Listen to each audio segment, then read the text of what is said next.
NFL is officially back, and I couldn't be happier.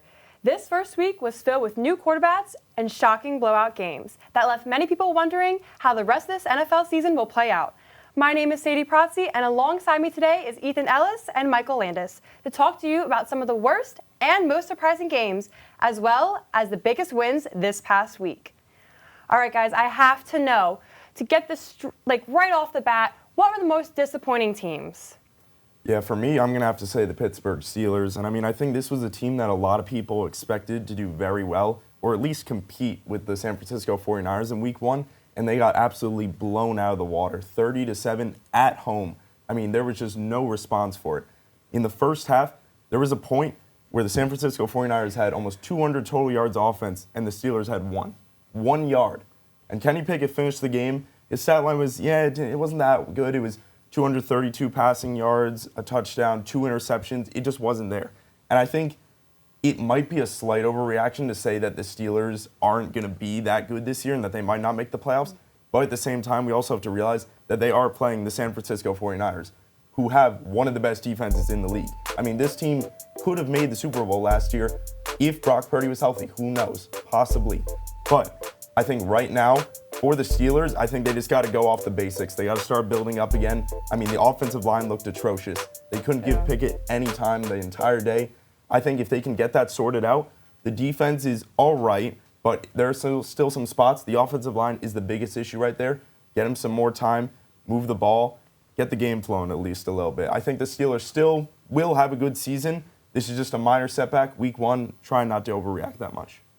Yeah, and then the other team that was really disappointing this week was the New York Giants. And it seemed like after that blocked field goal for a touchdown, nothing ever went right afterwards. And anywhere you look on this team, it just wasn't good. There was no bright spot at all on this team. The offensive line gave Daniel Jones 0 time at all. Saquon Barkley couldn't get any holes. The offensive line probably played the worst I've seen them play in years. So, also, the defense on this team was just atrocious. Dak Prescott was just throwing everywhere on the field, basically had any man he wanted open downfield. Tony Pollard was running all over the Giants. And, you look at the stat line over there, an 8.4 QBR, especially after the deal he signed, is just abysmal. And it's a really bad look for the Giants. But like we said, it is only week one. There is some hope for this team.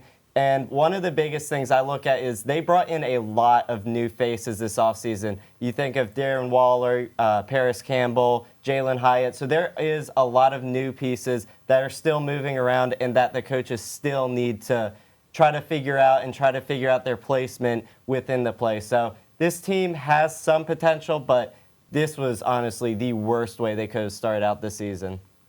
Moving on from the disappointing teams, what teams really shocked you? You have Baker Mayfield that has bounced around from team to team, but now it seems like he's found his place at the Buccaneers. So what teams threw out a nice surprise for week one? Well, I'm not looking any further than the first game of the season, Thursday Night Football. The Detroit Lions go into Arrowhead Stadium and upset the Chiefs.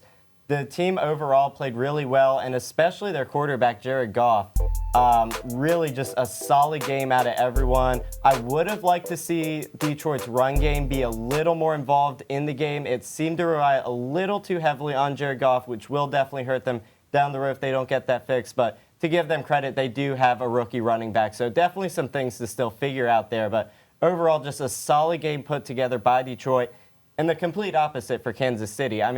There is nothing there for Patrick Mahomes to throw to. Travis Kelce's out, so now his wide receivers are Kadarius Toney and Richie James, I think. And we saw how well that worked for Daniel Jones on the Giants. So Patrick Mahomes really just has no help in Kansas City right now, and he's struggling. So it's definitely going to be interesting to see how the Chiefs address this going down the road, how long Travis Kelce's out for. But Chiefs have a lot to fix, but the Lions, especially their defense with Aiden Hutchinson, looked really good. Definitely could be a sneaky contender for the NFC this season. Yeah, for me, I'm going to swing it over to the Tampa Bay Buccaneers. And just as you were talking about Baker Mayfield, he's back. The chef is back, I would like to say. I feel bad for him, honestly. I feel like he's been put in a lot of bad situations in his career. And I think now it's finally nice because there isn't a lot of pressure with him on the Buccaneers. You know what I mean? it hasn't been this kind of system. Nobody expects anything from him at all this year. And in the first week of the year, he goes into Minneapolis and he gets a W over the Vikings, who were a playoff team last year, all right? And they're going for the playoffs again this year. This is a team that realistically has a shot to win a very weak NFC South, and we know this. It's very visible. But in this game, he passed for 173 yards, 2 touchdowns, no interceptions. It's not crazy, but it gets the job done. It's solid. He didn't make any mistakes. He didn't have any big turnovers that cost the team.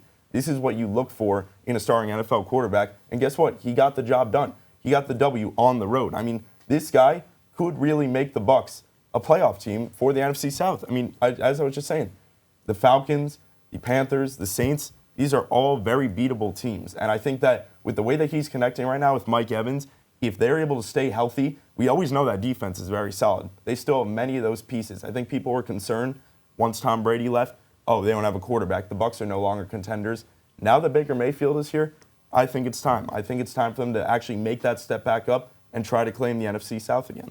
And I'll be one of the first to admit I was a Baker Mayfield doubter going into this season, but he's definitely put to ease some of those doubts. But moving on, I think the Miami Dolphins really, especially their offense, they really surprised me and were the biggest winners out of this first week, I think. I mean, the way they showed out was incredible. Tua Tagovailoa passing for over 400 yards. I mean, really just putting up video game stats. I mean, Tyreek Hill with 2 touchdowns. This is an offense that they showed that they were the best offense in week 1, and they could be the best offense in the entire league. I think that the Tua Tyreek connection is going to be so much fun to watch this season. And not to mention, he also still has Jalen Waddle to go to if they play against a team that has a good secondary. So there's definitely a lot of hope for Miami this season, and it really just starts with that offense. So it'll be definitely fun to see this season. Yeah, I definitely think that's true, and you're going to see a lot of that speed all over the place. I talked a little bit about it last week. Raheem Mostert, Jalen Waddle, all those guys, Tyreek Hill. But I'm going to swing it over to the NFC here, and I'm going to go with the Green Bay Packers. Okay. I was completely shocked by them. I'm not going to lie. I did not expect Jordan Love to play that well in his first game to start the season. I expect him to be a very solid quarterback this year, but I didn't expect to see it right away. And now I know the Chicago Bears do not have, a great team, the best defense. They were one of the worst teams in the league last year. It's fair. It's all there. But you have to look at it and just look at the positives right away. 245 passing yards, 3 touchdowns, no interceptions. It's all there. It's coming together. I mean, Jordan Love is still so young. He worked behind Aaron Rodgers. A lot of people are wondering, would Rodgers' mentoring pay off? Would he still be that? Would he be able to become that franchise quarterback for the Packers? And I think in week 1, he absolutely showed that. I mean, his connection with Romeo Doubs was great. And think about it, he did not even have Christian Watson playing with him. You think about that. I mean, Christian Watson is supposed to be their top wide receiver. You put all that together, Aaron Jones, A.J. Dillon, you put those weapons together with Jordan Love, I think you see the Green Bay Packers possibly making a push to try and compete for the NFC North title. Do I think they're going to be able to win it? Probably not, just because it's so stacked, with the Lions now, who seem to be an elite team this year, and the Vikings. But I have faith in the Packers, and I was very happy and surprised with the Packers. So. I think the Dolphins also had some great connections, and the Packers are also, I think they're going to be a contender. I think Jordan Love is someone to watch out for and not someone who we expected. So I totally agree on these breakout wins. Well, the Buffalo Bills are taking on the New York Jets in New York to close out this first week. As we head into week 2, we are all looking forward to more upsets and for certain teams like the Bengals and Giants to show us some more action on both offense and defense. That's all the time we have for Penn State Sports Night. For Ethan Ellis and Michael Landis, I'm Sadie Protze. Hey everybody, thanks for tuning into this edition of Penn State Sports Night. For more content like this, be sure to subscribe to our YouTube channel, give us a like, and follow our socials down below. And as always, we are Penn State Sports Night.